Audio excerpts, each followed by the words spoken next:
the witch's mark, symbols of death. In the quiet village of Bracken Hollow, life moved at a slow and predictable pace. The villagers rose with the sun, tended to their farms and shops, and retired to their homes as the moon bathed the cobbled streets in silver. It was a place where nothing ever truly happened, until the symbols appeared. One morning, a farmer named Tom found a strange mark scratched into the wood of his front door. It looked like a crude figure, almost human-like, but twisted and incomplete. He dismissed it as a prank by local children, though his wife felt uneasy. That night, their livestock were found dead, drained of blood, their bodies scattered in the field as though tossed aside by something far stronger than any human. Tom's family wasn't the only one affected. The following day, more residents awoke to find similar symbols etched onto their doors, each one slightly different but unmistakably tied together by some malevolent design. Over the course of a week, Bracken Hollow was beset by tragedy. Homes caught fire without cause, people fell gravely ill, and strange, nightmarish figures were spotted lurking in the woods that surrounded the village. Panic spread like wildfire, and whispers of curses and old magic began to circulate. It wasn't long before people turned to Matthew Dawes, the village's aging historian, a man who had spent his life collecting the lore and legends of Bracken Hollow. Matthew was a quiet, bookish man, content with the peace of his secluded home at the edge of the village. When the village council approached him, fear thick in their voices, he agreed to look into the matter. But even as he did, he felt a chill creep down his spine, a feeling that the past he had spent so long studying had finally clawed its way back to the present. He pored over old texts and documents in his study late into the night, the flicker of candlelight casting shadows on the walls. It wasn't long before he stumbled upon something that made his blood run cold, an account from the 17th century, when the village had been smaller, and its inhabitants lived in fear of a woman named Eliza Redwyne.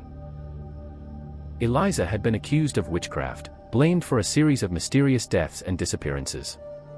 Though there was no solid evidence, the villagers turned on her, desperate for a scapegoat. She was captured, tried, and burned at the stake in the village square, her screams echoing through the night as flames consumed her. But before she died, Eliza had cursed the village, swearing that she would return from beyond the grave to wreak vengeance on those who wronged her. Matthew's hands trembled as he connected the dots. The symbols, they were part of an ancient witch's curse, a mark placed on those destined to suffer under Eliza's wrath. The historian knew the curse had lain dormant for centuries, waiting for something to awaken it. But why now? And how could they stop it? The next morning, Matthew gathered the village council and explained what he had discovered. Fear rippled through the room as he spoke of Eliza's curse and the symbols marking the doors. Some scoffed, unwilling to believe in ghost stories from the past, but the increasing body count was hard to ignore. "We need to find her grave," Matthew insisted. "If her spirit is truly behind this, the curse may be tied to her remains. We must put her to rest." Reluctantly, the council agreed. That night, Matthew, along with a small group of villagers, ventured to the old cemetery on the outskirts of town. The moon hung full and ominous in the sky as they searched for Eliza's grave, overgrown with weeds and long forgotten.